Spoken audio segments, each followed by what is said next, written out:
ఇప్పుడు హ్మ్. వైసీపీ కార్యకర్త కిందకొస్తది. హుహు. హ్మ్. ఇప్పుడు వైసీపీ అభిమాని, వైసీపీ ఓటరు వస్తారక్కడికి. హ్మ్. వైసీపీకి సంబంధించిన కార్యకర్త వస్తారు. హ్మ్.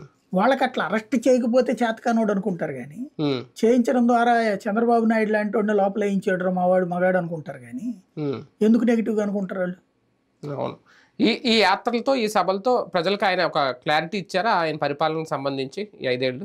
ప్రత్యేకించి క్లారిటీ ఏం లేదు. తను హ్మ్. ఏం చెప్తున్నాడు, ఏం చేస్తున్నా అని ప్రతిసారి మీటింగ్‌లో చెప్తాడు. అదే చెప్పింది. హ్మ్. ఇంకా క్లారిటీ ఇచ్చిన కావాల్సిందల్లా నెక్స్ట్ ఏం చేయబోతాడనేది. అవును. హ్మ్. ఇప్పుడు ఈ సభల ద్వారా చెప్పిందేంటంటే, నేను విశ్వసనీయమైన నాయకుడిని. హ్మ్. 99% నెరవేర్చాను. హ్మ్. నన్ను నమ్మినటువంటి వాళ్ళకి నేను న్యాయం చేశాను. హ్మ్. ధైర్యంగా, సగర్వంగా చెప్తున్న మాటేంటంటే, నీ ఇంటికి ప్రయోజనం జరిగితే నాకు ఓటెయ్యని. హ్మ్.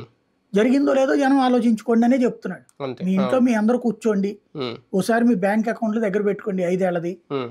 ప్రభుత్వం దగ్గర నుంచి నా వల్ల నీ కుటుంబానికి ఏదన్నా పడిందా లేదో చూసుకోండి. హ్మ్. అంతకుముందు 5 ఏళ్లది కూడా లెక్కలు పెట్టుకోండి. హ్మ్. అప్పుడు ప్రభుత్వం నుంచి మీకు ఎంతొచ్చిందో చూసుకోండి. హ్మ్. అంతకంటే ఎక్కువ ప్రయోజనం నా వల్ల జరిగితేనే ఓటేయండి. హ్మ్. ఇది కంపారిటివ్ స్టేట్మెంట్ అతను చెప్తున్నది. హ్మ్. అదే ఎజెండాకి తీసుకునెళ్ళాడు. అది చర్చించుకోమని చెప్తున్నాడు. నువ్వు నాకే డైరెక్ట్‌గా ఓటేయమంటల్లా. హ్మ్.